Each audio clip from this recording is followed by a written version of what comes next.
अल्हम्दुलिल्लाहि रब्बिल आलमीन वल आक़िबतु लिल मुत्तक़ीन वस्सलातु वस्सलामु अला अशरफिल अंबिया'i वल मुरसलीन व अला आलिहि अत्तय्यिबीन अत्ताहिरीन व अस्हाबिहिल हादीन अल महदीयीन अम्मा बअद फ़क़द क़ाला अल्लाहु तबारक व तआला फ़िल कलामिल मजीद वल फ़ुरक़ानिल हमीद फ़अऊज़ु बिल्लाहि मिनश शैतानिर रजीम बिस्मिल्लाहिर रहमानिर रहीम ला उक़सिमु बिहाज़ल बलद व अंत हिल्लुम बिहाज़ल बलद सदक़ल्लाहुल मौलानाल अज़ीम व सदक़ रसूलुहुन नबियुल करीमुल मकीनुल अमीन व नहनु अला ज़ालिका लमिनश शाहिदीन वश्शाकिरीन अल्हम्दुलिल्लाहि रब्बिल आलमीन इन्नल्लाहा व मलाइकतहु युसल्लूना अलन नबिय्य या अय्युहल्लज़ीना आमनू सल्लु अलैहि व सल्लिमू तस्लीमा अल्लाहुम्मा सल्लि अला सय्यिदिना मुहम्मदिन व अला आलि सय्यिदिना मुहम्मदिन व बारिक व सल्लिम सल्लु अलैहि सलातु व सलामुन अलैका या हबीबी या रसूलल्लाह सल्लल्लाहु तआला अलैहि वसल्लम।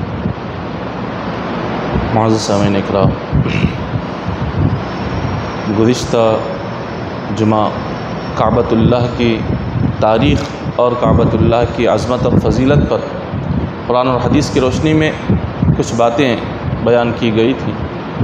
आज मदीना मुनव्वरा की अज़मत और फ़ज़ीलत के मुताल्लिक़ कुरान और हदीस की रोशनी में चंद बातें अर्ज़ की जाएंगी। अल्लाह तबारक व तआला ने जिस तरह अपने घर काबतुल्लाह को जो फ़ज़ीलतें जो अज़मतें अता फ़रमाई हैं, खुदा ने काबतुल्लाह से भी बढ़कर हुज़ूर अलैहिस्सलातु वस्सलाम के रोज़ा अक़दस को अज़मतें और फ़ज़ीलतें अता फ़रमाई। मक्का शहर को अल्लाह ने जो फ़ज़ीलत और अज़मत अता फ़रमाई, मदीना मुनव्वरा को मक्के मुकर्रमा से बढ़कर अज़मत और फ़ज़ीलत अता फ़रमाई। आज हम जब कोई भी चीज़ को हमें मनवाना होता है तो आज इंसान अपनी बात को मनवाने के लिए या अपनी बात का यकीन दिलवाने के लिए वो सबसे पहले कुरान पाक की कसम खाता है। कुरान पाक की कसम इसलिए खाई जाती है कि अज़मत वाली किताब है, अल्लाह का कलाम है और ये हर मोमिन के नज़दीक काबिल एहतराम है। हर मोमिन इसकी अज़मत और इसकी मोहब्बत को दिल में रखता है, इसीलिए बंदा मोमिन कुरान पाक की कसम खाता है। कोई मोमिन अपने बात का यकीन दिलाने के लिए वो अल्लाह तबारक व तआला की ज़ात व सिफ़ात की कसम खाता है, क्योंकि रब तबारक व तआला मालिक है और रब्बे ज़ुल जलाल है, इसलिए बंदा मोमिन उसकी कसमें खाता है। तो एक मोमिन कसम उसी की खाता है जो अज़मत वाली चीज़ हो, जो बहुत ही बुलंद दर्जा रखने वाली चीज़ हो। अब अल्लाह तबारक व तआला जब किसी चीज़ की कसम खाए तो इससे ये पता चलता है कि अल्लाह की बारगाह में उस चीज़ का मुकाम व मर्तबा क्या है। जब अल्लाह तबारक व तआला किसी चीज़ की कसम खाए तो इससे ये पता चलता है कि रब जिसकी कसम खा रहा है वो कोई आम ज़ात नहीं है, वो कोई आम शय नहीं है, बल्कि अल्लाह रसूल की बारगाह में उसकी अज़मतें, उसका मुकाम व मर्तबा बहुत ही आला है। खालिक़े कायनात ने अपने कलाम पाक में इरशाद फरमाया, ला उक़सिमु बिहाज़ल बलद व अंत हिल्लुम बिहाज़ल बलद। रब ने फरमाया कि ऐ नबी, मैं मक्का शहर की कसम खाता हूँ। अल्लाह ने मक्का शहर की कसम खाई। अल्लाह तबारक व तआला ने मक्का मुकर्रमा की कसम क्यों खाई?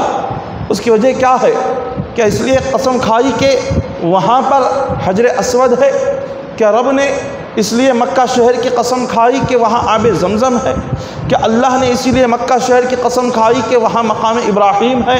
क्या अल्लाह ने इसीलिए वहाँ मक्का शहर की कसम खाई कि वहाँ सफ़ा व मरवा है? खालिक़े कायनात ने मक्का शहर की जो कसम खाई, ना मकाम इब्राहीम की वजह से कसम खाई, ना अल्लाह ताला ने सफ़ा व मरवा की वजह से कसम खाई, ना खालिक़ कायनात ने मैदान अरफात की वजह से कसम खाई, ना मैदान मिना की वजह से कसम खाई, ना मैदान मुज़दलिफ़ा की वजह से कसम खाई, ना हजर अस्वद की वजह से मक्का की कसम खाई। जब हमने ज़ुबान हाल से आलम ख़याल में अल्लाह से पूछा कि मौला तूने मक्का की शहर की कसम क्यों खाई, तो रब ने फरमाया कि मक्का शहर की कसम इसलिए खाता हूँ कि उस शहर में मेरा नबी रहता है, उस शहर के मुक़द्दस गलियों में मेरा नबी चलता फिरता है, उस मुक़द्दस शहर की सरज़मीन ने मेरे नबी के कदमों को बोसा दिया है, इसीलिए मैं मक्का शहर की कसम खाता हूँ। अल्लाह तबारक व तआला ने इतने अज़मत वाले मक्का मुकर्रमा की कसम भी इसलिए खाई कि वहाँ हुज़ूर अलैहिस्सलातु वस्सलाम की पैदाइश हुई, कि आका अलैहिस्सलातु वस्सलाम की वहाँ बस्ती है, हुज़ूर वहाँ रहते थे मक्का में। अल्लाह ने इसलिए मक्का शहर की कसम खाई। अल्लाह तबारक व तआला एक और मुकाम पर वद्दुहा वल्लैलि इज़ा सजा ये कहकर अल्लाह ने ये कलाम पाक में हुज़ूर के जुल्फ़ों के एक मुकाम पर कसम खाई। अल्लाह ने कुरान पाक में हुज़ूर के चेहरे की कसम खाई, हुज़ूर अलैहिस्सलातु वस्सलाम के उम्र मुबारक की कसम खाई, आका अलैहिस्सलातु वस्सलाम के मुक़द्दस गलियों और कूचों की कसम खाई, हुज़ूर अलैहिस्सलातु वस्सलाम के नूरानी चेहरे की कसम खाई। खालिक़ कायनात ने कई मुकामात पर अपने हबीब पाक अलैहिस्सलातु वस्सलाम की कसमों को खा रहा है और बंदों को बतला रहा है कि ऐ बंदों, मैं रब होकर अपने मुस्तफ़ा की कसमें खा रहा हूँ, शहरे मुस्तफ़ा की कसम खाता हूँ, चेहरे मुस्तफ़ा की कसम खाता हूँ, नबी के जुल्फ़ों की कसम खाता हूँ, नबी के मुक़द्दस होंठों की कसम खाता हूँ, नबी के कलाम की कसम खाता हूँ, नबी की गुफ्तगू की कसम खाता हूँ, नबी के चलने फिरने की उठने बैठने की कसमें खाता हूँ। तो रब तबारक व तआला बंदों को बतला रहा है, तुम सोचो तो सही, रब होकर जिसकी कसम खा रहा है उस नबी का मुकाम कितना बुलंद होगा, उस नबी की अज़मत का क्या हाल होगा,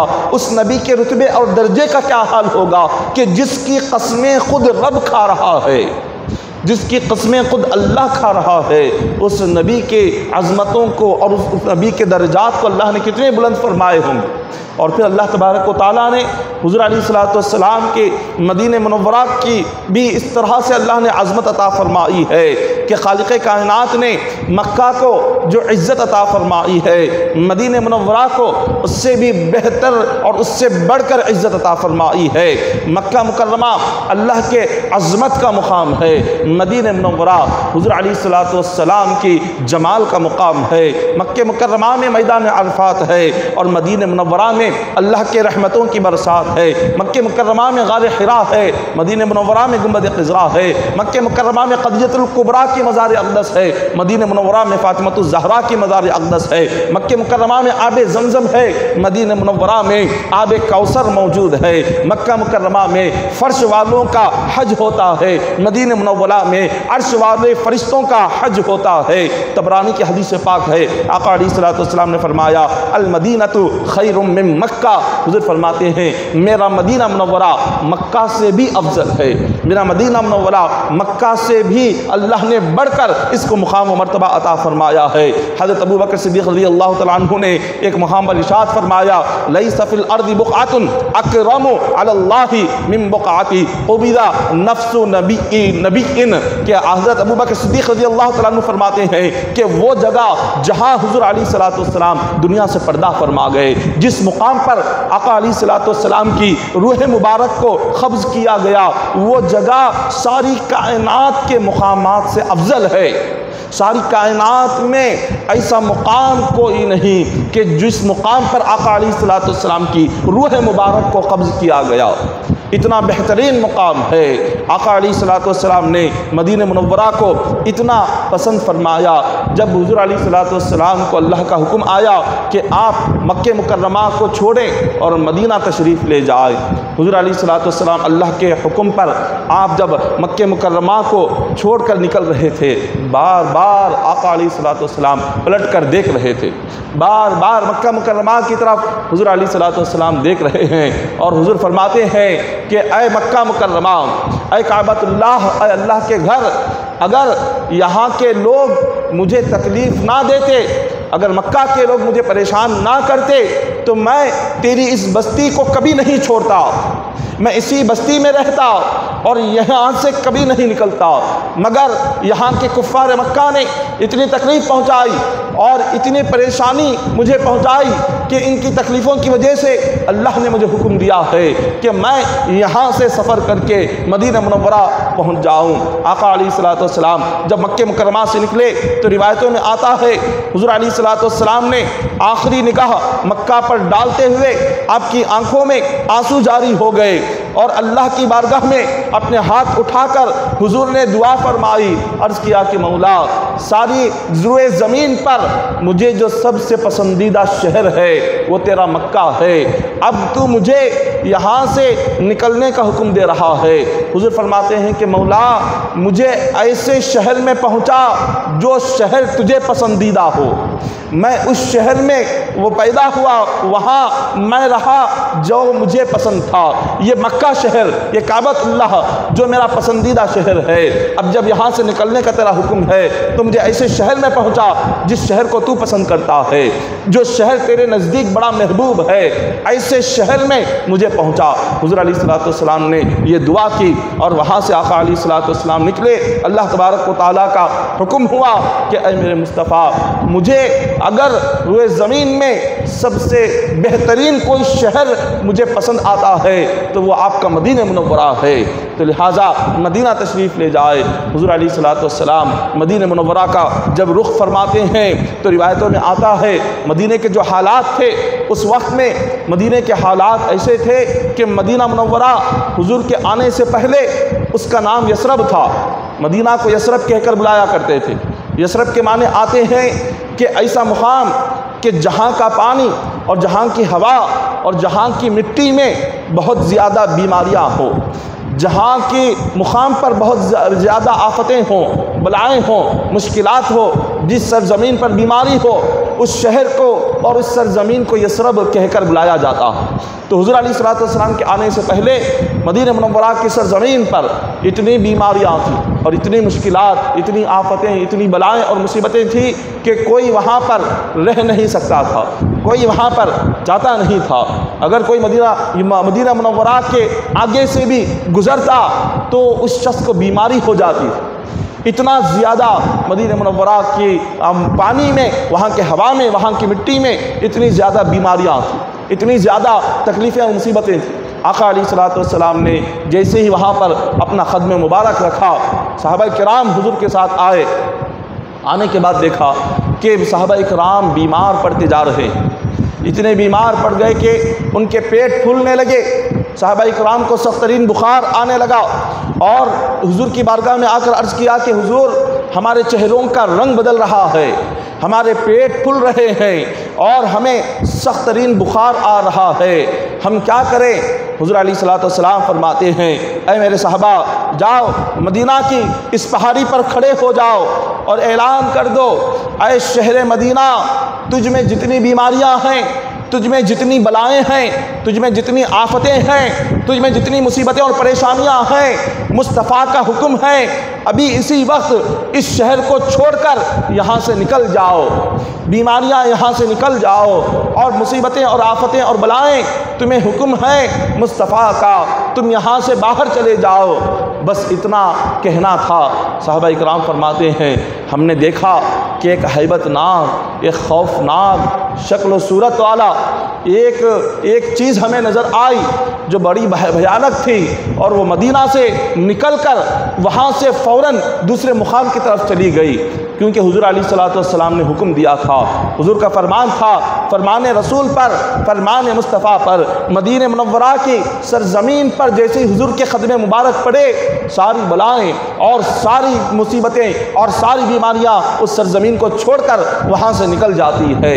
आका अलैहिस्सलातु वस्सलाम जब मदीना में आने रहते हैं, अब उसके बाद हुज़ूर अलैहिस्सलातु वस्सलाम के आने के बाद मदीना की आबो हवा में, मदीना के पानी में, मदीना की मिट्टी में अल्लाह तबारक व तआला ने ऐसी बरकतें पैदा फरमाई कि मदीना मुनव्वरा के लोग जब कभी बीमार होते तो वो दवाई नहीं खाते थे, बल्कि मदीना की मिट्टी को पानी में घोलकर पी लेते थे। अल्लाह ताला उन्हें हर बीमारी से शिफा अता फरमा देता था।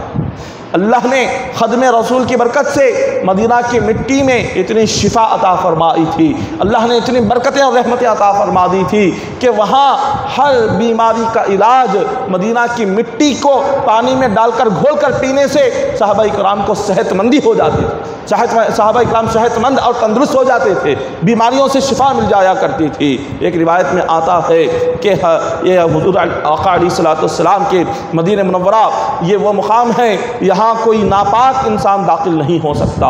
जिसकी नीयत नापाक हो, जो गंदा इंसान हो, वो कभी इस मुकाम पर दाखिल नहीं होगा। अगर वो आ गया, जिसकी नीयत सही नहीं, अगर वो मदीना मुनव्वरा में वो कदम रखता है, अल्लाह तबारक व तआला उसे सज़ा अता फरमाता है, उस पर अल्लाह का अज़ाब नाजिल होता है। जो गलत नीयत दिल में रखकर मदीना तय्यबा में कदम रखे, जो गलत नीयत लेकर आका के रोज़े मुबारक पर चले जाए, उसको अल्लाह की बारगाह से अज़ाब होता है, अल्लाह की बारगाह से उसको सज़ा मिलती है।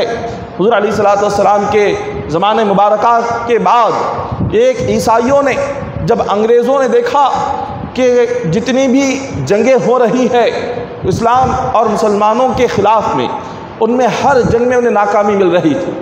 जब अंग्रेज़ों ने देखा कि हम ईसाई हैं, ईसा अलैहिस्सलाम को मानने वाले थे और वो आका अलैहिस्सलाम का इनकार करते थे, हुज़ूर अलैहिस्सलाम की शान में ईसाई बेअदबी करते थे, वो बेअदबी और बेएहतरामी कर रहे थे।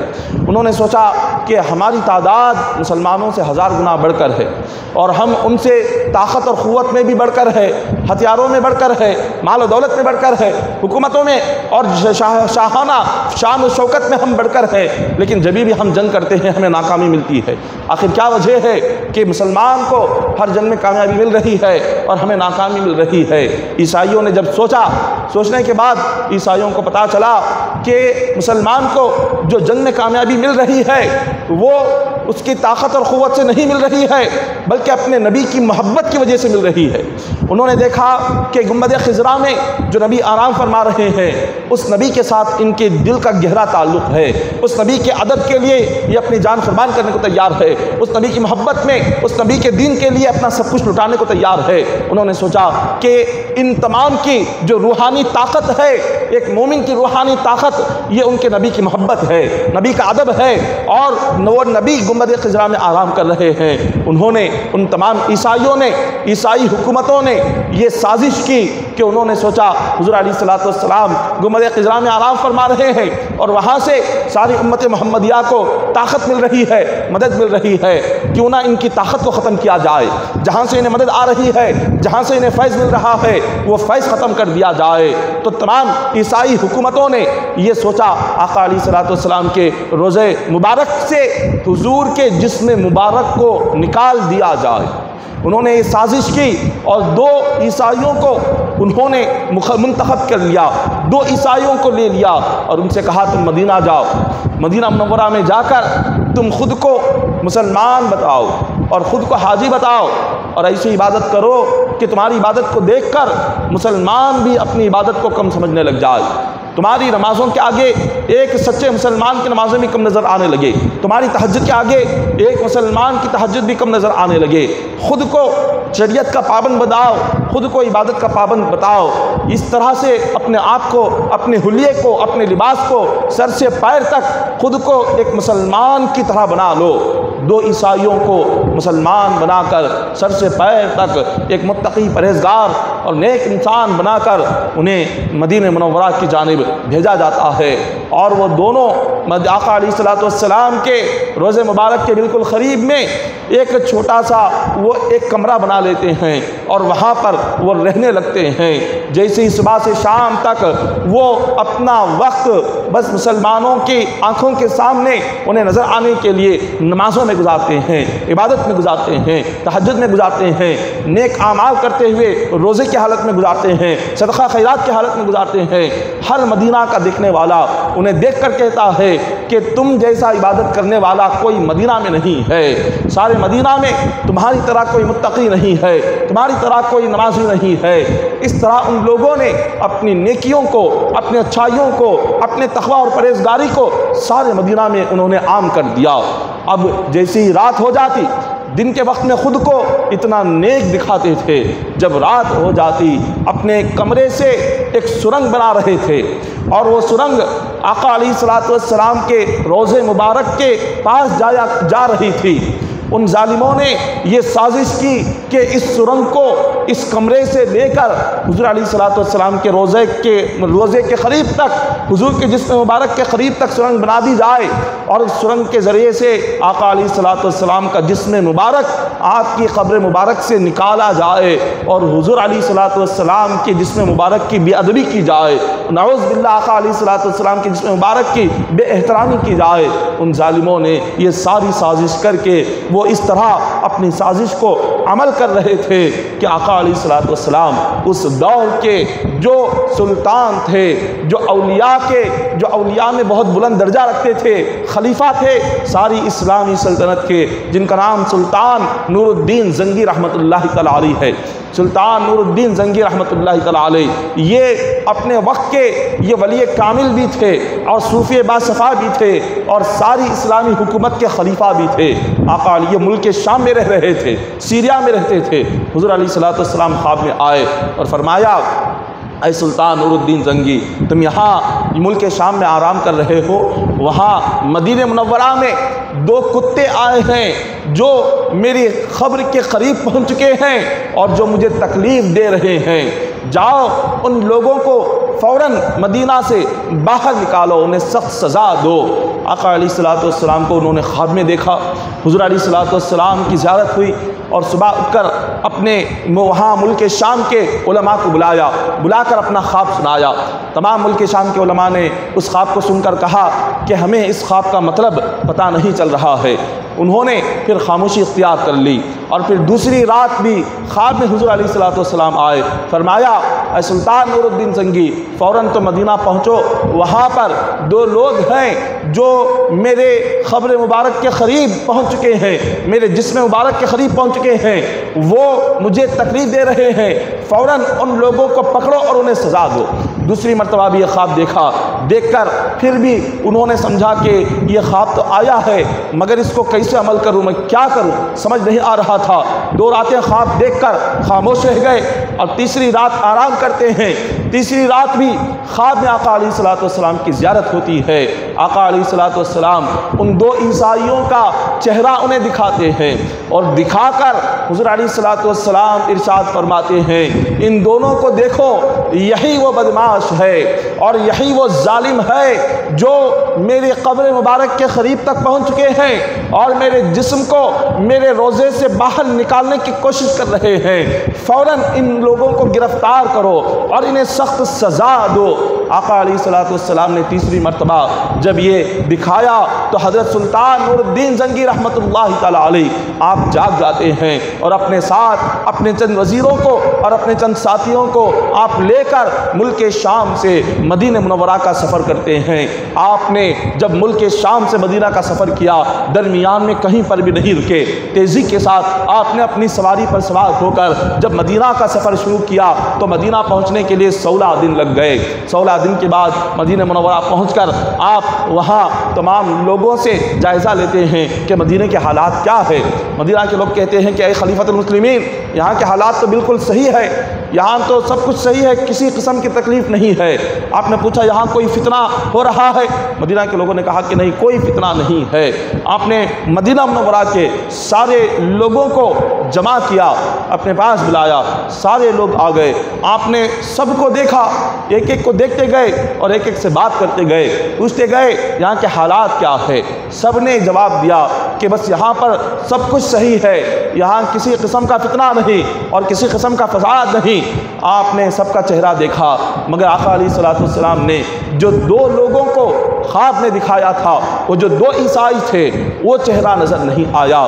तो हज़रत सुल्तान नूरुद्दीन ज़ंगी खलीफा वक्त ने तमाम मदीना में ऐलान कर दिया कि आज आप तमाम के लिए मेरे घर पर मैंने दावत का इंतज़ाम किया हुआ है, आज कोई अपने घर पर खाना ना बनाए, मेरे मकान पर आ जाए, आकर वो ज़ियाफ़त में शिरकत करें। और जब वो ज़ियाफ़त में शिरकत करेंगे और दावत के बाद जब अपने मकान को वापस होंगे, उन्हें 2 अशरफिया, 2 सोने के सिक्के नजराने में दिए जाएंगे, 2 सोने के सिक्के भी तोहफे में दिए जाएंगे और उनकी मेहमान नवाजी बेहतरीन तरीके से की जाएगी। जब मदीना मुनव्वरा में इस बात का ऐलान हो गया, सारे लोग उस दिन तैयार होकर सुल्तान नूरुद्दीन ज़ंगी खलीफा वक्त के मकान पर पहुँचते हैं और सबके लिए ज़ियाफ़त का इंतज़ाम किया जाता है। सुल्तान नूरुद्दीन ज़ंगी देखना चाहते हैं कि इस दावत के बहाने वो 2 लोग भी आ जाएंगे और उनका चेहरा भी नज़र आएगा। आपने सारे मदीना में ऐलान किया, सारे मदीना के लोग तो आ गए और सब ने आकर उस दावत में शिरकत की और वापसी के वक्त में बादशाह से मुसाफ़ा भी किया। नूरुद्दीन ज़ंगी ने यह ऐलान किया था कि जो भी इस ज़ियाफ़त में शरीक हो उसे मुझसे मुसाफ़ा करने का मौका मिलेगा, मैं उससे मुसाफ़ा करूँगा और अपने हाथों से 2 सोने के सिक्के उसको दूँगा। सारे मदीना के लोग खुश थे कि चलो आज ज़ियाफ़त भी है और वापसी के वक्त में हमें तोहफ़ा भी मिल रहा है, बादशाह से मुसाफ़ा का वक्त भी मौका भी मिल रहा है। लोग तो जमा हो गए, सारे आ गए, एक एक करके सब ने बादशाह से मुसाफ़ा किया और ज़ियाफ़त में शिरकत की और 2-2 नजराने उन्होंने अपने साथ अशरफियों के लेकर वापस हो गए। मगर उन 2 लोगों का चेहरा जो हुजूर ने ख्वाब में दिखाया था वो नज़र नहीं आया। सुल्तान नूरुद्दीन ज़ंगी ने सारे लोगों, मदीना के लोगों से पूछा कि मैंने जो आज दावत दी है क्या उसमें सारे मदीना के लोग आ गए या उसमें कोई छूटा हुआ है? मदीना के लोगों ने कहा कि सब तो आ गए हैं, मगर यहाँ बहुत मुत्तकी और परहेज़गार 2 लोग होते हैं, वो अपने कमरे से बाहर नहीं निकलते। वो इतने मुत्तकी हैं, इतने नेक हैं, सुबह से शाम तक वो सिर्फ अल्लाह की इबादत में लगे हुए होते हैं। वो सुबह से शाम तक बस अल्लाह का ज़िक्र करते रहते हैं, अल्लाह को याद करते रहते हैं। उन जैसा मुत्तकी, उन जैसा इबादत गुजार मदीने मुनव्वरा में कोई दूसरा नहीं है। सुल्तान नूरुद्दीन ज़ंगी ने कहा, जाओ उन 2 लोगों को मेरे पास लेकर आओ, मैं देखना चाहता हूँ वो कौन इतने बड़े मुत्तकी है, कौन इतने बड़े परहेज़गार है कि मदीना में उन जैसा मुत्तकी परहेज़गार कोई दूसरा नहीं है। अब वो मदीना के लोग उनके मकान पर पहुँचते हैं और कहते हैं कि बादशाह वक्त, खलीफा वक्त सुल्तान नूरुद्दीन ज़ंगी आज मदीना में आए हुए हैं और हमने तुम्हारी इबादतों का जिक्र किया, हमने तुम्हारे तक़वा परहेज़गारी का उनके सामने चर्चा किया, तुम्हारी तारीफ़ें की और उन्होंने चाहा कि वो तुमसे मुलाकात करे, तुम्हें देखे, इसीलिए वो अपने दरबार में आपको बुला रहे हैं। बस इतना सुनना था। वो 2 ईसाई जो एक मुसलमान के भेष में आए हुए थे, जो एक मुसलमान का लिबास पहने हुए आए हुए थे, जो ख़ुद को नमाजी बतला रहे थे, मुत्तकी परहेज़गार बतला रहे थे, वो सुल्तान नूरुद्दीन ज़ंगी रहमतुल्लाहि तआला अलैह के सामने आते हैं। जब नूरुद्दीन ज़ंगी ने पहली नज़र उन्हें देखा तो आपको समझ आ गया ये 2 चेहरे वही थे जो हुजूर ने ख्वाब में दिखाए थे। हुजूर ने ख्वाब में दिखाकर फरमाया था, ये 2 कुत्ते हैं जो मेरे जिस्म को छूकर मेरे जिस्म को वहाँ से निकालना चाहते हैं, इन्हें सख्त सज़ा दो। हुजूर ने ख्वाब में ये दिखाया था। हज़रत सुल्तान नूरुद्दीन ज़ंगी ने उनसे कुछ नहीं कहा, चेहरा देखकर पहचान लिया यही वो जालिम है, यही ये गुस्ताख़ रसूल है जो आका अलैहिस्सलातु वस्सलाम के जिस्म मुबारक की बेअदबी भी करना चाहते हैं। आपने सुल्तान नूरुद्दीन ज़ंगी ने प्यार से पूछा, मोहब्बत से, बताओ आपका मकान कहाँ पर है? उन्होंने कहा, हुज़ूर अलैहिस्सलातु वस्सलाम के रोज़े के क़रीब में हमने एक छोटा सा मामूली सा कमरा बनाया है, वहीं पर हम इबादत करते हुए रहते हैं। सुल्तान ने कहा, चलो मैं आपका कमरा देखना चाहता हूँ कि आपका कमरा कैसे है, आप इबादत कैसे करते हैं, आप नमाज कैसे पढ़ते हैं। उन तमाम लोगों ने, मदीना के जो लोग थे वो लेकर उस कमरे के पास पहुँचे। वो 2 साथ में ईसाई भी थे। सुल्तान ने कहा कि चलो हमें अपने कमरे के अंदर ले जाओ। उन दोनों ने जब कमरे के अंदर सुल्तान नूरुद्दीन ज़ंगी को ले गए, सुल्तान नूरुद्दीन ज़ंगी ने देखा कि उनके कमरे में सिर्फ एक चटाई बिछी हुई है और 2 चमड़े के उन्होंने झाले रखे हुए हैं जो पानी के लिए लाए जाते हैं, वो 2 मुश्किज़ें रखे हुए हैं। नूरुद्दीन ज़ंगी ने देखा, सारा कमरा देखा, कमरे में कुछ नहीं था, एक चटाई बिछी हुई थी। जब नूरुद्दीन ज़ंगी ने ज़मीन से उस चटाई को हटाया तो क्या देखते हैं, उस चटाई के नीचे एक गहरी सुरंग बनाई गई है और वो सुरंग सीधे आका अलैहिस्सलातु वस्सलाम के रोज़े मुबारक तक जाकर पहुँचती है। जैसे ही ये मंजर देखा, सुल्तान नूरुद्दीन ज़ंगी पर एक अजीब कैफियत तारी हो गई। उन ईसाइयों से पूछा कि ऐ ज़ालिमा बताओ, ये क्या मामला है, ये क्या माजरा है? जब तक सच्चाई नहीं बताओगे, नहीं तो तुम्हारे सर से ये जिस्म और ये सर दोनों जुदा कर दिया जाएगा, क़त्ल कर दिया जाएगा, सच्चाई बताओ। जब उन्होंने देखा कि अब ये जान पर बात बनी आई है, डर कर घबरा कर कहने लगे, ऐ सुल्तान नूरुद्दीन ज़ंगी, हम दोनों कोई मुसलमान नहीं है, ना हम तुम्हारे नबी को मानते हैं, ना तुम्हारे काबे को मानते हैं, ना कुरान को मानते हैं, हम दोनों ईसाई है, ईसाई मजहब को मानने वाले। तमाम अंग्रेज़ हुकूमतों ने जब देखा कि कितनी मरतबा भी मुसलमानों के ख़िलाफ़ जंग की जा रही है, उन्हें कामयाबी नहीं मिल रही, कामयाबी मुसलमान को मिल रही है, तो तमाम अंग्रेज़ी हुकूमतों ने सोचा कि ये कामयाबी कहाँ से आ रही है, ये मदद कहाँ से आ रही है। सारी बातें गौर करने के बाद सारे अंग्रेज़ों ने, ईसाइयों ने ये फ़ैसला किया कि एक मुसलमान को जो ताकत मिल रही है वो नबी की मोहब्बत की ताकत है, वो नबी के अदब की ताकत है, वो गुंबद ख़िज़रा से ताकत मिल रही है। उन्होंने साजिश की कि जहाँ से उन्हें मदद मिल रही है वहीं से उनके जिस्म को हटाया जाए। जब उस नबी के जिस्म को वहाँ से निकाल कर नबी के जिस्म की जब बेअदबी करेंगे, बेहतरामी करेंगे और तुम्हारी मदद वहाँ से ख़त्म हो जाएगी, ये सोचकर ईसाई हुकूमत ने हम दोनों को ये मुसलमानों का लिबास पहनाकर, हमें नमाज सिखाकर, अरबी सिखाकर, कुरान सिखाकर यहाँ पर भेजा था। हम अपने मकसद में कामयाब होने वाले ही थे। वो कहने लगे, हम कई सालों से कोशिश करके हर दिन रात के वक्त में अपने कमरे से सुरंग बनाते हैं, मिट्टी निकालते हैं, मिट्टी को थैलों में भरते हैं, जन्नतुल बकी में रात में ले जाकर वो मिट्टी डालकर आते हैं और सुबह होती है तो फ़ौरन नमाज में आ जाते हैं। लोगों को लगता है कि नमाजी है, लेकिन रात भर सुरंग बनाने में हमारा वक्त गुजर जाता है। अब हमने कल रात में इतनी करीब हुजूर के पहुंच गए थे कि हमारा जो हाथ था आका अलैहिस्सलातु वस्सलाम के रोज़े मुबारक को छूने वाला था कि अचानक से हमने एक बिजली की कड़क सुनी, आसमान पर बादल गरजने लगे, बिजली चमकने लगी, तो हमारे दिलों में डर और खौफ पैदा हो गया कि पता नहीं अगर हम जिस्म मुस्तफ़ा को छू लेंगे तो क्या अजाब नाजिल होगा। तो हमने छुआ नहीं, हम बिल्कुल करीब पहुंच गए, मगर अचानक से आज आप आ गए हैं और आज आप सामने आकर आपने ये सारा राज जो कुछ हमारा था आपके सामने आज जाहिर हो गया। सुल्तान नूरुद्दीन ज़ंगी, जब ये सारे हालात को आप सुनते हैं तो आप पर अजीब कैफियत तारी हो जाती है, आपकी आंखों से आंसू बहने लग जाते हैं और आप उन 2 ईसाइयों को आप फ़ौरन तलवार निकालकर उनके जिस्मों पर ऐसे वार करते हैं कि उनका सर जिस्म से जुदा हो जाता है और उन दोनों को जलाकर राख कर दिया जाता है। और जब ये गुस्ताखों का ये अंजाम हुआ, अल्लाह तबारक व तआला नबी की गुस्ताखी करने वाले को ना दुनिया में अल्लाह ताला उसको कभी ज़िंदगी अता फरमाता है, ना आखिरत में अल्लाह ताला उसको अज़ाब जहन्नम से नजात अता फरमाता है। नबी की शान में बेअदबी करने वाला ना दुनिया में सही तरीके से रह सकता है, ना क़ियामत के दिन अल्लाह ताला उसको जहन्नम के सख्त तरीन अज़ाब से कभी नजात अता नहीं फरमाता। यहाँ इन दोनों का ये हाल हुआ। अब सुल्तान नूरुद्दीन ज़ंगी जो उस वक्त के खलीफा थे और ये वाक़या तकरीबन 557 हिजरी का है।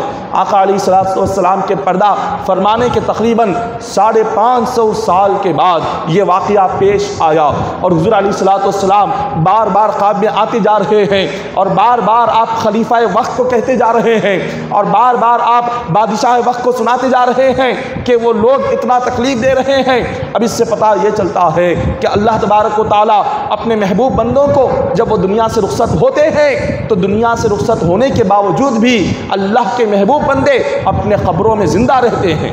मिट्टी उनके जिस्मों को नहीं खाती। हुज़ूर अलैहिस्सलातु वस्सलाम ने हदीस पाक बुखारी और मुस्लिम की हदीस पाक है, आका अलैहिस्सलातु वस्सलाम ने फरमाया इन्नल्लाह हर्रमा अलल अर्दी अन ताकुल अजसादल अंबिया फनबियुल्लाहि हय्युन व युरज़क़ु।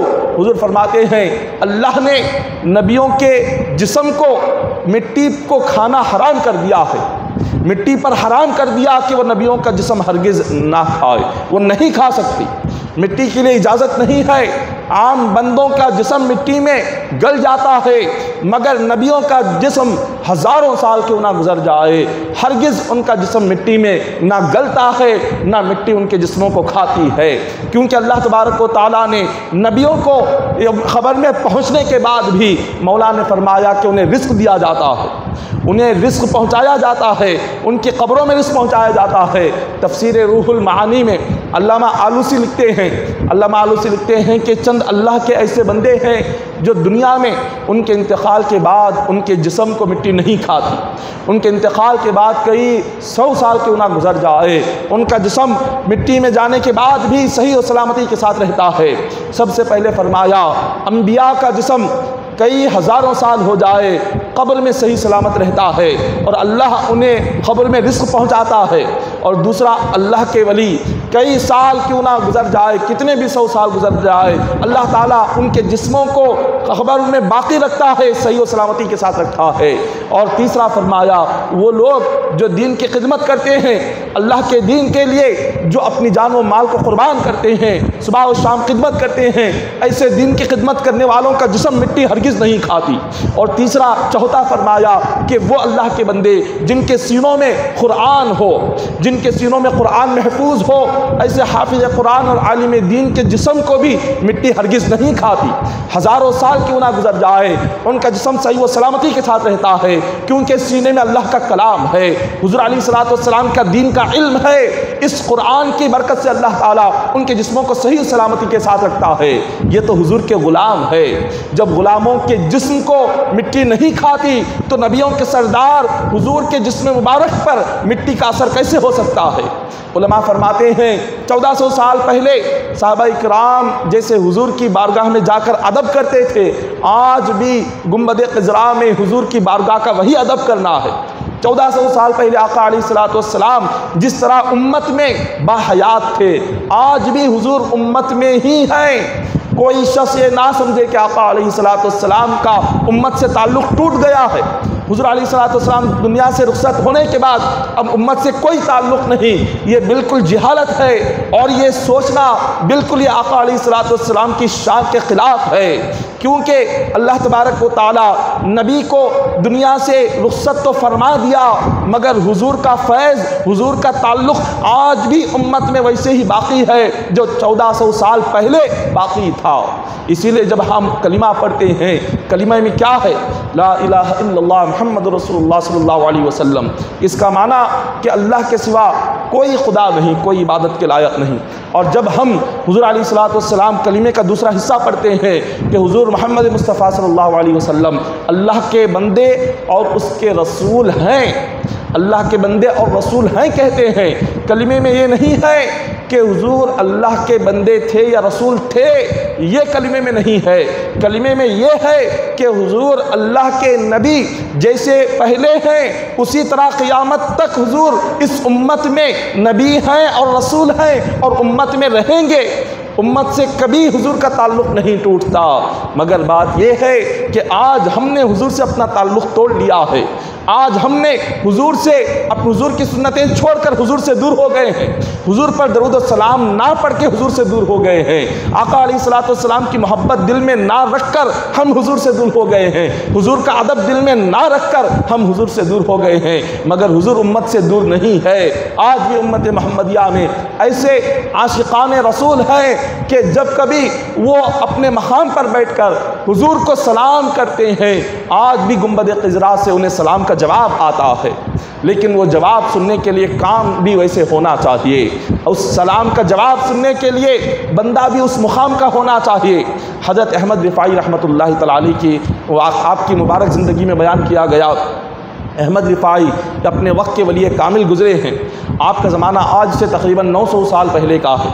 आप आका अलैहिस्सलाम की बारगाह मुबारक में पहुँचते हैं और हुज़ूर अलैहिस्सलाम की इश्क़ और मोहब्बत में आप इतने दीवाने थे कि हमेशा जब आप मदीना से दूर बगदाद में होते थे आका अलैहिस्सलाम की शान में क़सीदे लिखते थे, आका अलैहिस्सलाम की शान में क़सीदे पढ़ते थे और हवाओं से कहते थे कि ऐ हवा, मेरा ये क़सीदा है, ये हुज़ूर की बारगाह में मेरे क़सीदे को पहुँचाना, ये मेरा सलाम है हुज़ूर की बारगाह में पहुँचाना, मेरी नात है ये हुज़ूर की बारगाह में पहुँचाना।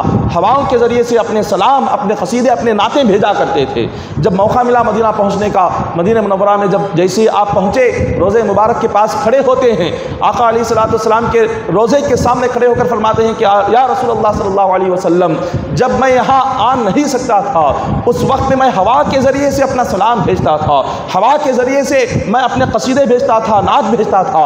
आज आपने मुझे यहाँ बुला लिया है, जब बुला ही लिया है तो इस मुकाम से उस वक्त तक नहीं हटूँगा जब तक मैं आपके मुबारक हाथों को चूम ना लूँ, आपके हाथ को बोसा ना दे दूँ, उस वक्त तक आपके रोज़े मुबारक से मैं हटने वाला नहीं हूँ। आप वहाँ बैठते हैं, आप अपने हाथ को उठाते हैं और दुआ मांगने लगते हैं, अर्ज़ करते हैं अल्लाह की बारगाह में, मौला बारगाह मुस्तफ़ा में खड़े होकर जो दुआ मांगी जाती है तो दुआ कबूल करता है। मेरी दुआ यही है कि मैं हुज़ूर अलैहिस्सलाम के मुबारक हाथों को चूम लूँ। ये दुआ मांगते जा रहे हैं, रोते जा रहे हैं, अपने इश्क़ व मोहब्बत को ज़ाहिर करते जा रहे हैं, अपने जज्बात को आंसुओं में बहाते जा रहे हैं। बारगाह मुस्तफ़ा से आवाज़ आती है कि ऐ अहमद रिफ़ाई, तेरी मोहब्बत ने, तेरे इश्क़ ने, तेरे इस अदब ने मजबूर कर दिया है कि मैं अपना हाथ कब्र से बाहर निकालूँ। आका अलैहिस्सलाम ने अपने उस सच्चे आशिक़ के लिए अपने हाथ को अपने कब्र मुबारक से बाहर निकाला और 90,000 लोग हुजूर के रोज़े मुक़द्दस के अतराफ़ में खड़े होकर ये मंज़र देख रहे थे। आपने जैसे अपना मुबारक हाथ बाहर निकाला, अहमद रिफ़ाई ने हुजूर के मुबारक हाथों को चूमा और फिर आका अलैहिस्सलाम ने अपनी कब्र मुबारक में दोबारा से अपने हाथ को वापस आपने ले लिया। जब सच्चा इश्क़ और सच्ची मोहब्बत हो तो हुजूर अलैहिस्सलाम आज भी अपने आशिक़ों को अपना दीदार भी कराते हैं, अपनी ज़ियारत भी कराते हैं और उनके सलाम का जवाब भी देते हैं, उनके दरूद का जवाब भी देते हैं। मगर मोहब्बत सच्ची होनी चाहिए, इश्क़ सच्चा होना चाहिए।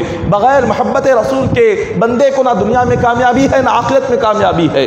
अल्लाह तबारक व तआला ने हज़रत सुल्तान नूरुद्दीन ज़ंगी रहमतुल्लाहि तआला अलैहि से ऐसी खिदमत ली कि आपने उसके बाद आका अलैहिस्सलाम के रोज़े मुबारक के अतराफ़ आपने तांबे से और कई सारे लोहे से एक मुकम्मल दीवार आपने उठा दी। हुजूर के कब्र मुबारक के करीब में अतराफ़ से आपने एक गहरे गड्ढे खोदकर वहाँ पर लोहे के और तांबा और पीतल से आपने एक इतनी मजबूत दीवार वहाँ पर उठा दी ताकि कोई गुस्ताख़ रसूल हुजूर अलैहिस्सलाम के जिस्म मुबारक तक पहुँचने की कोशिश ना करे।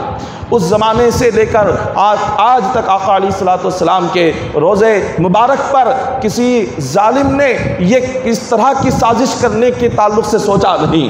अल्लाह तबारक व तआला ने आका अलैहिस्सलाम का फैज़ उम्मत में आज इस तरह बाकी रखा हुआ है जैसे हज़रत अबू बकर सिद्दीक़ रज़ियल्लाहु तआला अन्हु को हुज़ूर अलैहिस्सलाम से जो फैज़ मिलता था आज भी वही फैज़ उम्मत को मिलता है।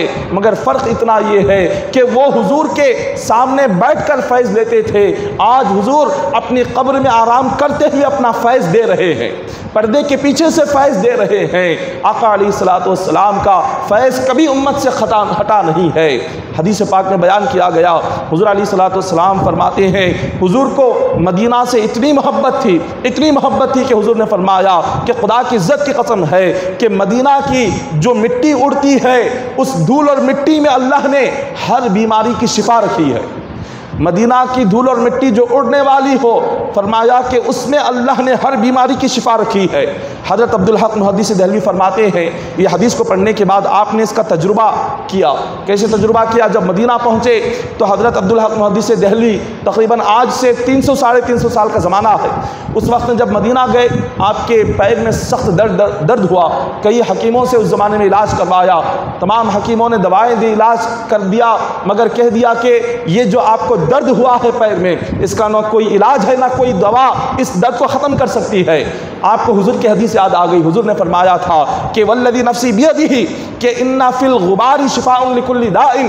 हुजूर ने फरमाया कि मदीना की मिट्टी में अल्लाह ने हर बीमारी की शिफा रखी है। जैसी हदीस याद आ गई, आपने एक पानी का प्याला लिया और फ़ौरन मदीना की मिट्टी को उस पानी के प्याले में डालकर आप उसको घोलकर पी जाते हैं और फरमाते हैं जिस दिन से मैंने मदीना की मिट्टी को पानी में डालकर पिया उस दिन से कभी पैर का दर्द पैदा नहीं हुआ। अल्लाह ने आपको उस मर्ज से और बीमारी से शिफा अता फरमाई कि जिसका इलाज ना किसी दवा में था, जिस दर्द का इलाज ना किसी हकीम के पास था, उस दर्द का इलाज मुस्तफ़ा के शहर की मिट्टी में है। अल्लाह ने इतनी बरकतें रखी हुई है। इसी तरह एक मुकाम पर बयान किया जाता है कि जो आका अलैहिस्सलातु वस्सलाम पर दरूद व सलाम नहीं पढ़ता, जो हुज़ूर अलैहिस्सलातु वस्सलाम से सच्ची मोहब्बत और अदब दिल में नहीं रखता, अल्लाह तबारक व तआला उसको मदीना के कब्रिस्तान में भी जगह नहीं अता फरमाता। एक बुज़ुर्ग गुज़रे हैं, वो फरमाते हैं कि ख्वाब में उन्होंने देखा एक अजीब व गरीब मंज़र था। वो मंज़र ये था कि मदीना मुनव्वरा का कब्रिस्तान जिसका नाम जन्नतुल बक़ी है, वहाँ से कुछ लाशों को निकाला जा रहा है और किसी दूसरे मुकाम पर ले जाकर दफन किया जा रहा है और दूसरे मुकाम के कुछ लाशों को निकाल कर लाया जा रहा है और मदीना मुनव्वरा के कब्रिस्तान में दफन किया जा रहा है। उस बुज़ुर्ग ने मंज़र देखा और पूछा कि ये आप क्या कर रहे हो और तुम कौन लोग हो जो मदीना में जो दफन हुए हैं उनके जिस्मों को यहाँ से निकाल रहे हो और ले जाकर किसी दूर बस्ती में दफन कर रहे हो और दूसरी बस्ती के लोग वहाँ से उनके कब्रों से उनके जिस्म निकाल कर मदीना में लाकर उन्हें दफन कर रहे हो, ये क्या मंज़र है और तुम लोग कौन हो? उन्होंने कहा कि हम अल्लाह के फरिश्ते हैं, अल्लाह ने हमें भेजा है यहाँ इस रोए ज़मीन पर। पूछा कि ये कौन लोग हैं जिनके कब्रों को मदीना की सरज़मीन से निकाला जा रहा है और ले जाकर दूसरी सरज़मीन पर रखा जा रहा है? तो फरमाया ये वो बदनसीब है जो रहते तो मदीना में थे, सारी ज़िंदगी मदीना में गुजारी और मदीना में इंतकाल हुआ, मगर कभी हुजूर के रोज़े पर पहुंचकर दरूद व सलाम नहीं पेश किया, कभी आका अलैहिस्सलातु वस्सलाम की बारगाह में खड़े होकर दरूद के नजराने पेश नहीं किए, कभी हुजूर अलैहिस्सलातु वस्सलाम की मोहब्बत दिल में नहीं रखी, कभी अदब रसूल नहीं किया, कभी हुजूर का एहतराम नहीं किया, कभी हुजूर की अज़मत को दिल में नहीं बसाया। इनके दिल मोहब्बत रसूल से खाली थे, इनके दिल अदब रसूल से खाली थे, इनके दिलों में दरूद और सलाम की मोहब्बत तक नहीं थी। इन बदनसीबों को अल्लाह ने फरमाया इनको यहाँ से निकालो कि जिसका दिल नबी की मोहब्बत से खाली हो और जो दरूद और सलाम मुस्तफ़ा पर ना भेजता हो उसको मदीना की सरजमीन पर दफन होने का हक़ नहीं है। अगरचे कि सारी ज़िंदगी गुजारे, वहाँ से उसको निकाल दिया गया और किसी दूसरी बस्ती में ले जाकर दफन कर दिया गया। फिर पूछा ये जो दूसरी बस्ती से इन लाशों को लाकर मदीना में जो दफन कर रहे हो ये कौन लोग हैं? फरिश्तों ने कहा ये वो लोग हैं जो सारी ज़िंदगी मोहब्बत रसूल में गुजारते थे, हुजूर के इश्क में दीवाने थे, हुजूर के आशिक थे और हुजूर की मोहब्बत में जीने मरने वाले थे। हर दिन दरूद व सलाम पढ़ते थे, हर दिन आका अलैहिस्सलातु वस्सलाम की मोहब्बत में रोते थे, मगर गरीबी की वजह से कभी मदीना नहीं आ सके, गरीबी की वजह से गुंबद ख़िज़रा की ज़ियारत नहीं कर सके, गरीबी की वजह से हुजूर अलैहिस्सलातु वस्सलाम के क़ब्र मुबारक पर हाजिर नहीं हो सके। तो आज अल्लाह ने हुक्म दिया ये आशिक हैं, मेरे मुस्तफ़ा का अदब रखते हैं, दरूद व सलाम पढ़ने वाले हैं, अगरचे के गरीबी की वजह से ज़िंदगी में मदीना नहीं आए, लेकिन मौत के बाद इनके जिस्मों को यहाँ रहने ना दो, बल्कि इनके जिस्मों को उठाओ और मेरे मुस्तफ़ा के रोज़े के करीब ले जाकर दफन कर दो। अल्लाह तबारक व तआला उन आशिकों को जिन्हें दुनिया में अपनी गुर्बत की वजह से हुजूर के गुंबद ख़िज़रा की ज़ियारत नसीब नहीं हुई, उनकी सच्ची मोहब्बत सच्ची अक़ीदत पर मौत के बाद अल्लाह उनके जिस्मों को फ़रिश्तों के ज़रिए से मदीने मुनव्वरा तक पहुँचाते हैं। मोहब्बत और इश्क़ अपने नबी से जितना गहरा होगा अल्लाह की उतनी नियामतें नसीब होगी, नबी का अदब जितना दिल में पैदा होगा अल्लाह तबारक व तआला अपनी रहमत के दरवाज़े खोल देगा। उलमा फरमाते हैं रोए ज़मीन पर मक्के मुकर्रमा सबसे बेहतरीन और सबसे बरकत वाला शहर है। अल्लाह ने इसकी बरकतों का ज़िक्र कलाम पाक में फरमाया, लेकिन मदीने मुनव्वरा के ताल्लुक़ से फरमाते हैं अल्लाह ने जितनी बरकतें मक्का मुकर्रमा में रखी है, मक्के मुकर्रमा से बढ़कर मदीने मुनव्वरा में बरकतें रखी है। हुजूर जब मदीना आए आपने हाथ उठाकर दुआ की, अर्ज़ किया कि मौला तूने मक्का में जितनी बरकतें नाजिल फरमाई उससे ज़्यादा मेरे मदीना में बरकत नाजिल फरमा। ये हुजूर की दुआ है कि हुजूर अलैहिस्सलाम दुआ मांगते थे कि मौला मक्का से बढ़कर मेरे मदीना में बरकत आ जाए। और आका अलैहिस्सलाम का जो रोज़े मुक़द्दस है, तो उलमा फरमाते हैं हुजूर का रोज़ा मुक़द्दस ये काबतुल्लाह से भी अफजल है। और आका अलैहिस्सलाम के जिस्म मुबारक को जो मिट्टी लग रही है, मदीने मुनव्वरा के रोज़े मुबारक की जो मिट्टी हुजूर के जिस्म को लग रही है, उस मिट्टी का मुकाम अर्श इलाही से भी आला है, उस मिट्टी का मुकाम जन्नत से भी आला है, उस मिट्टी का मुकाम लोहे महफूज से भी आला है कि जो मिट्टी मुस्तफ़ा के जिस्म को लग जाए, अल्लाह ने उस मिट्टी को अपने अर्श इलाही से भी बढ़कर मुकाम अता फरमाया।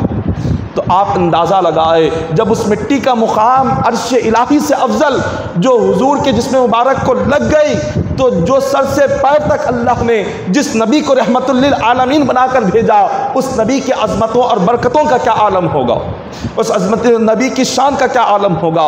इसी तरह हज़रत सुलेमान अलैहिस्सलाम जो अल्लाह के नबी है, वो फरमाते हैं सुलेमान अलैहिस्सलाम अल्लाह के नबी हुजूर अलैहिस्सलाम के ज़माने से हज़ारों साल पहले के नबी गुज़रे हैं। सुलेमान अलैहिस्सलाम वो जहाँ कहीं जाते थे, आप हवा को हुक्म देते, हवा आपके तख्त को उड़ाकर एक जगह से दूसरे मुकाम पर ले जाते। आप अपने साथ 400 उलमाए किराम को अपने तख्त पर बिठाकर आपने हवा को हुक्म दिया कि एक मुकाम से दूसरे मुकाम पर पहुंचना है। हवा आपके तख्त को लेकर जा रही थी, अचानक आपने हवा को हुक्म दिया कि फ़ौरन तख्त को नीचे लेकर आओ। तख्त ज़मीन पर आ गया। हज़रत सुलेमान अलैहिस्सलाम ज़मीन से नीचे उतरे, अपने तमाम साथियों से कहा तुम भी नीचे उतर जाओ। सारे साथी नीचे उतर गए। आप पैदल चलते हुए गए और आगे बढ़कर आपने साथियों से पूछा क्या तुम्हें मालूम है मैं तख्त से नीचे क्यों उतर गया और क्यों पैदल जा रहा हूँ। साथियों ने कहा कि हमें तो इस बात की खबर नहीं, आप अल्लाह के नबी हैं, आपको ही पता होगा कि आप तख्त से नीचे क्यों उतरे, आप तो अल्लाह के नबी, नबी से बढ़कर तो किसी का मुकाम नहीं। तो हज़रत सुलेमान अलैहिस्सलाम फरमाते हैं ये जो सरज़मीन है, जिस सरज़मीन के ऊपर से मेरा तख्त गुज़र रहा था, ये कोई आम सरज़मीन नहीं है, बल्कि ये मदीने मुनव्वरा की सरज़मीन है। हज़ारों सालों के बाद आखिरी नबी मोहम्मद मुस्तफ़ा सल्लल्लाहु अलैहि वसल्लम इसी सरज़मीन पर आएंगे और यहीं पर उनका रोज़ा मुबारक होगा और यहीं पर उनके सहाबा आकर जमा होंगे। तो मैंने सोचा आखिरी नबी जिस मुकाम पर आने वाले हो, जहाँ उनका रोज़ा होने वाला हो, अगर उस मुकाम पर मैं तख्त पर बैठ कर जाऊँगा तो मदीना की बेअदबी हो जाएगी। नबी है, नबी होकर हुजूर के शहर मदीना का अदब कितना कर रहे हैं। अभी शहर मदीना बना नहीं, शहर मदीना बसा नहीं, हुजूर अलैहिस्सलाम की तशरीफ़ आवरी हुई नहीं, हुजूर का गुंबद क़िदरा अभी बना नहीं, हुजूर का रोज़े मुक़द्दस अभी बना नहीं, ना कोई सहाबी आए, ना आका अलैहिस्सलाम वहाँ पर आए। हज़ारों साल पहले हज़रत सुलेमान अलैहिस्सलाम हुजूर की सरज़मीन के आगे से गुज़रने से पहले आप वहाँ से नीचे उतर हैं और फरमाते हैं साथियों से ये मुस्तफ़ा के आराम करने की जगह है, ये गुंबद क़िज़रा का मुकाम है, रोज़ा रसूल का मुकाम है। अगर यहाँ पर बैठकर मैं तख्त पर उड़कर जाता तो मदीना की बेअदबी होती। इस सरज़मीन का अदब करते हुए मैं यहाँ तख्त से नीचे उतरा और यहाँ पैदल चल कर जा रहा हूँ। नबी है और हुजूर की सरज़मीन का अदब कर रहे हैं। और आज हम उम्मती होकर आका अलैहिस्सलाम का कलिमा पढ़ रहे हैं और कलमा पढ़ते हुए हम आका अलैहिस्सलाम की शान में बेअदबी करें और मोहब्बत रसूल को दिल से निकाल दे। ऐसा कि कोई मोमिन बंदा अपने नबी के अदब के बगैर और मोहब्बत के बगैर ना वो जन्नत में दाखिल हो सकता है, ना दुनिया में कभी कामयाब हो सकता है। हज़रत हारून अलैहिस्सलाम हज़रत मूसा अलैहिस्सलाम के भाई है। हज़रत मूसा अलैहिस्सलाम अपने भाई हारून अलैहिस्सलाम को लेकर मक्के मुकर्रमा के करीब एक पहाड़ी है जिसका नाम जबल उहुद है। उस उहुद पहाड़ी पर हज़रत मूसा अलैहिस्सलाम हारून अलैहिस्सलाम को लेकर चढ़ते और हुज़ूर अलैहिस्सलाम और मूसा अलैहिस्सलाम के ज़माने के दरमियान 4000 साल का फासला है। 4000 साल मूसा अलैहिस्सलाम के ज़माने के बाद हुज़ूर अलैहिस्सलाम तशरीफ़ लाए। मूसा अलैहिस्सलाम अपने ज़माने में अपने भाई को लेकर जैसे ही आप जबल उहुद पर आप कदम रखते हैं, अपने भाई हारून अलैहिस्सलाम से फरमाते हैं कि ऐ मेरे भाई, ये जो पहाड़ जिस पर हम खड़े हुए हैं ये वो पहाड़ है कि जो आखिरी नबी हुज़ूर मोहम्मद मुस्तफ़ा सल्लल्लाहु अलैहि वसल्लम से ये पहाड़ बेइंतहा मोहब्बत करता है, वो भी इससे मोहब्बत करते हैं। ये उनका महबूब पहाड़ है और उनसे बेपनाह मोहब्बत करने वाला पहाड़ है। जब वो मक्का मुकर्रमा में तशरीफ़ लाएंगे तो इस पहाड़ पर वो खड़े होंगे, इस पहाड़ पर उनका कदम लगेगा तो हज़रत हारून अलैहिस्सलाम जो नबी थे वो उसी वक्त में अपना हाथ उठाते हैं, अर्ज़ करते हैं कि मौला तेरे आखिरी नबी जिस पहाड़ पर अपना कदम रखना चाहते हैं इसी पहाड़ में मेरी खबर बना दे ताकि हुजूर का कदम मेरी खबर को लग जाए। ये नबी हैं, नबी होकर आरजू कर रहे हैं कि हुजूर का कदम मुबारक उनकी कब्र को लग जाए। जैसे ये दुआ करना था उसी वक्त हज़रत हारून अलैहिस्सलाम की रूह कब्ज़ कर दी जाती है और अल्लाह तबारक व तआला उसी पहाड़ में उनकी कब्र को बना देता है। ये अम्बिया अलैहिस्सलाम ये ख्वाहिश कर रहे हैं कि उनकी कब्र पर हुजूर के कदम लग जाए। अल्लाह ने हम गुनाहगारों को ऐसे नबी की उम्मत में पैदा फरमाया है, इतने अज़मत और शान वाले नबी कि जिस नबी के शहर की मिट्टी में अल्लाह ने हर बीमारियों की शिफा रखी हो, अल्लाह ने ऐसे नबी की उम्मत में हम गुनाहगारों को पैदा फरमाया। एक रिवायत में आता है हुजूर अलैहिस्सलाम ने फरमाया कि जब कभी आका अलैहिस्सलाम सफ़र करके हुजूर जब आते थे, सफ़र करके जैसे दूर से आते और अपनी सवारी को दूर से मदीना की दीवारें अगर नज़र आती तो हुजूर अपनी सवारी को तेज़ फरमा देते थे, तेज़ फरमाकर सवारी को मदीना में जल्द जाने की कोशिश करते और आका अलैहिस्सलाम अपने सहाबा से फरमाते कि तुम भी अपनी सवारी को तेज़ करो क्योंकि मदीना नज़र आ रहा है। मदीने की इतनी मोहब्बत थी और जब सफ़र करके आते वक्त में जब घोड़े तेज़ी से दौड़ते और उनके पैरों से जो धूल निकलती, मिट्टी उड़ती हुजूर के चेहरे पर, सहाबा के चेहरे पर, तो हुजूर फरमाते मदीना की धूल और मिट्टी अगर तुम्हारे जिस्मों पर आ रही है, तुम्हारे चेहरों पर आ रही है, उस धूल को आने दो, उस मिट्टी को चेहरे पर आने दो, उसको ना पोंछो, उसको साफ ना करो। सहाबा इकराम को हुजूर ने मना फरमाया कि मदीना की अगर धूल और मिट्टी तुम्हारे चेहरे पर, जिस्म पर आए उसको साफ ना करना। सहाबा ने पूछा क्यों? तो हुजूर फरमाते हैं इसलिए कि अल्लाह ने मदीने मुनव्वरा की मिट्टी में तुम्हारे लिए हर बीमारी की शिफा रखी है। ये मिट्टी तुम्हारे चेहरे पर, तुम्हारे जिस्मों पर रहेगी, तुम्हारा जिस्म सेहतमंद रहेगा, तंदुरुस्त रहेगा, हर बीमारी से अल्लाह तुम्हें शिफा अता फरमाएगा। ये अल्लाह ने मुकाम अता किया। हुज़ूर अलैहिस्सलाम फरमाते हैं कि तुम में से जो शख्स तमन्ना या आरजू करना चाहे तो मदीना में मरने की आरजू करे, मदीना में मौत की आरजू करे। साहबा ने पूछा हुजूर क्यों? तो फरमाते हैं जो मदीना में मरेगा क़ियामत के दिन अल्लाह की बारगाह में मैं उसके हक़ में दुआ करके उसको जन्नत में लेकर जाऊंगा, मैं उसको अपने साथ जन्नत में लेकर जाऊंगा। जिसको मदीना मुनव्वरा में मौत नसीब हो जाए, मक्का के सरजमीन पर मौत नसीब हो जाए, हुजूर ने फरमाया क़ियामत के दिन मैं खुद उसकी शिफात करूंगा, बग़ैर हिसाब जन्नत में लेकर जाऊंगा। अल्लाह तबारक व तआला ने ऐसे मुक़द्दस शहर रुए ज़मीन पर रखे हुए हैं। हमारे लिए इन शहरों की ज़ियारतें एक बहुत ही बेहतरीन इबादत है। अल्लाह तबारक व तआला का घर ये मक्का मुकर्रमा, हुजूर अलैहिस्सलाम के रोज़े मुबारक का ये मुक़ाम मदीना मुनव्वरा, ये दोनों बड़े अदब वाले मुकामात है। इंसान अदब से सब कुछ हासिल करता है, अगर अदब ना हो तो उसको कुछ हासिल नहीं होता। मक्का मुकर्रमा या मदीना मुनव्वरा की ज़ियारत को जो जाए सबसे पहले अदब दिलों में लेकर जाए, एहतराम ताज़ीम दिलों में लेकर जाए। जब अदब ना हो, जब आप मक्का जा रहे हो, मदीना जा रहे हो, वहाँ अदब ही नहीं, वहाँ पर ताज़ीम ही नहीं, वहाँ जाकर भी यहाँ की तरह बुलंद आवाज़ में बातें हो रही है, यहाँ की तरह वहाँ पहुँचने के बाद भी गाली गलौज हो रहा है, लड़ाई झगड़े हो रहे हो, तो ऐसे बंदे का अल्लाह ताला हज कबूल नहीं फरमाता। जो वहाँ जाकर भी अदब ना सीखे, वहाँ जाकर भी ख़ुद को, अपनी ज़िंदगी को ना बदले, अल्लाह तबारक व तआला ऐसे बंदे को कोई अजर व सवाब नहीं अता फरमाता। हज़रत इमाम मालिक रहमतुल्लाहि तआला अलैह बहुत बड़े वली कामिल गुज़रे हैं।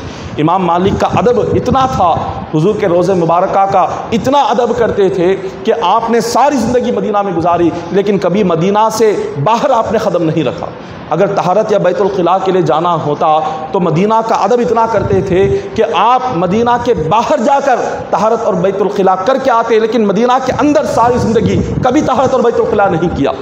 एक पैर मदीना के अंदर रखते और एक बाहर रखते। लोग पूछते कि आप इस तरह क्यों करते करते हैं तो फरमाते अगर मौत आए तो एक पैर मदीना के अंदर रहेगा और मदीना की सरजमीन पर मुझे मौत आना नसीब होगा।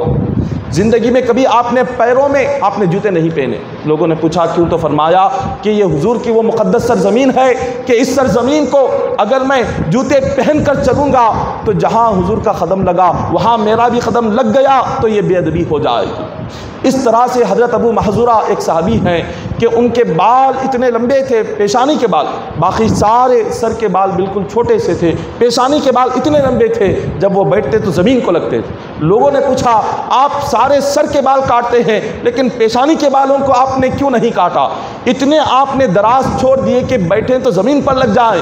तो उन्होंने फरमाया कि एक मरतबा मैं हुजूर से मुलाकात के लिए गया था, हुजूर अलैहिस्सलातु वस्सलाम ने अपने मुबारक हाथ से मेरे पेशानी के बालों को छू लिया।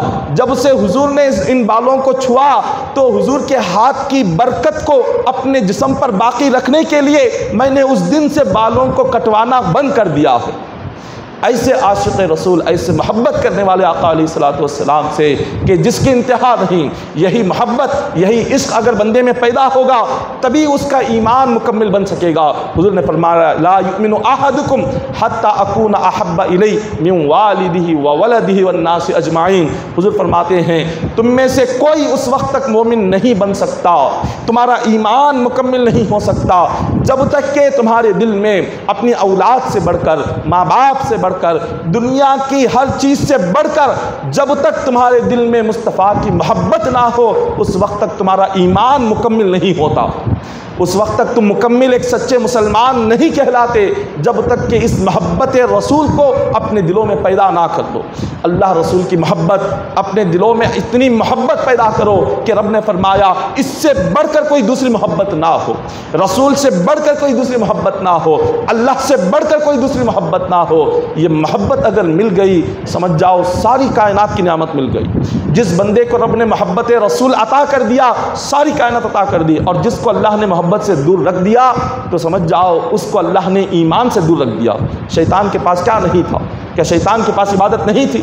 क्या शैतान के पास इल्म नहीं था? शैतान की इबादतें तो इतनी थी कि अगर वो सजदा कर दे, उसके सजदों को फैला दे तो ज़मीन सजदों के लिए कम पड़ जाए। 6 लाख साल तक उसने इबादत किया और फरिश्तों को इतना इल्म देता था, हज़ारों की तादाद में फरिश्ते, 7 आसमान के फरिश्ते उसके शागिर्द थे। फरिश्ते उसके पास आकर इल्म सीखने वाले, इतना इल्म रखने वाला, इतनी इबादत रखने वाला। मगर अल्लाह तबारक व तआला ने उससे जब फरमाया कि मैंने आदम की पेशानी में नूर मुस्तफ़ा को रखा, मेरे मुस्तफ़ा के नूर के आगे तू इबादत ना कर बल्कि अदब करके सजदा कर ले, मेरे मुस्तफ़ा के नूर का अदब कर, ताज़ीम कर, एहतराम कर। उसने अदब करने से इनकार किया। अल्लाह तबारक व तआला ने जब देखा कि अदब नहीं किया, ना उसकी 6 लाख साल की इबादत को देखा, ना उसके इल्म को देखा, अल्लाह ने सीधे उसको जहन्नमी बना दिया। जब शैतान 6 लाख साल की इबादत करके नबी की बेअदबी करके जन्नत से बाहर आया, तो आज एक मोमिन बंदा एक 15-20 साल की इबादत करके नबी की बेअदबी करके वो दुनिया से जन्नत में कैसे जा सकता है? आज बड़े अफसोस की बात है कि आका अलैहिस्सलातु वस्सलाम के रोज़े पर जब जाने की बात आती है, जो कोई हज या उम्रा को जाए उनके जहन में ये बात उन्हें सिखाई जाती है, वहाँ जाकर खड़े ना होना, वहाँ दुआ ना मांगना, वहाँ चेहरा क़िबले की तरफ करना, हुज़ूर अलैहिस्सलातु वस्सलाम से वहाँ मांगना शिर्क है, दरूद सलाम पढ़ना नऊज़ बिल्लाह शिर्क है, वसीला लेना शिर्क है, हुज़ूर से मदद मांगना शिर्क है, औलिया से मदद मांगना शिर्क है, नऊज़ बिल्लाह। ये सारी बातें जो ये करते हैं, मौत के वक्त में ऐसे बेअदबों को अल्लाह ईमान नसीब नहीं फरमाता। मौत के वक्त में कलिमा नसीब नहीं होता जो हुजूर की शान में बेअदबी करे, औलिया की शान में बेअदबी करे, अल्लाह वालों की शान में बेअदबी करे। ना उन्हें कलिमा नसीब होता है, ना ईमान की मौत नसीब होती है। डरना चाहिए, नबी की बारगाह में एक लफ्ज़ भी ज़ुबान से निकालने से पहले डरना चाहिए। अल्लाह वालों की बात, उनकी ताल्लुक़ से एक लफ्ज़ भी कहने से पहले हमें डरना चाहिए। तो लिहाजा ये ईमान का तकाज़ा है कि अपने नबी की मोहब्बतों को दिल में बसाए। दुआ है कि अल्लाह ताला हम तमाम को आशिक़ रसूल बनाए। मौला हमें इश्क़ रसूल में जीने मरने की तौफ़ीक़ अता फ़रमाए। मौला हम तमाम को हज और उम्रा की सआदत नसीब फ़रमाए। मौला हमें 5 वक़्ता नमाज का पाबंद बना दे। इलाहुल आलमीन हम तमाम की इबादत को कबूल फ़रमा ले। मौला हमारे नमाज और रोज़ों को कबूल फ़रमा ले। मौला हर किस्म के गुनाहों से हमारी हिफाजत फ़रमा। बारी ताला फ़ख्र फ़ाक़त तंगदस्ती मोहताजी मुफलिसी मजबूरी से मौला हम तमाम की हिफाजत फ़रमा। रिज़्क़ हलाल नसीब फ़रमा। हराम रिज़्क़ से हम तमाम को महफूज फरमा।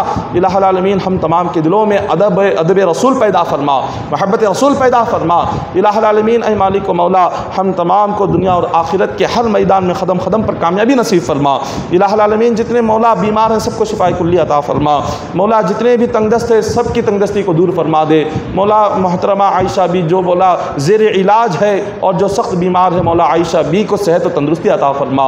और मौला इनके अलावा भी कई सारे जितने बीमार मौला जो अब दवाखानों में परेशान हाल है, हर एक बीमार को शिफा अता फरमा। हर एक बीमार को मौला अपने फजल करम से हबीब के सदक़े में मौला उन्हें सेहत व तंदुरुस्ती अता फरमा। इन्नल्लाह व मलाइकतहु युसल्लूना अलन नबी या अय्युहल्लज़ीना आमनू सल्लु अलैहि वसल्लिमु तस्लीमा। अल्लाहुम्मा सल्लि अला सय्यिदिना मुहम्मद व अला आलि सय्यिदिना मुहम्मद व बारिक वसल्लिम सल्लु अलैहि सलातु व सलाम अलैका या हबीबी या रसूलल्लाह सल्लल्लाहु अलैहि वसल्लम। हस्बुनल्लाह हस्बुनल्लाह हस्बुनल्लाह निअमल वकील निअमल मौला निअमन नसीर। सुब्हान रब्बिका रब्बिल इज़्ज़ति अम्मा यसिफून व सलामुन अलल मुरसलीन वल्हम्दुलिल्लाहि रब्बिल आलमीन।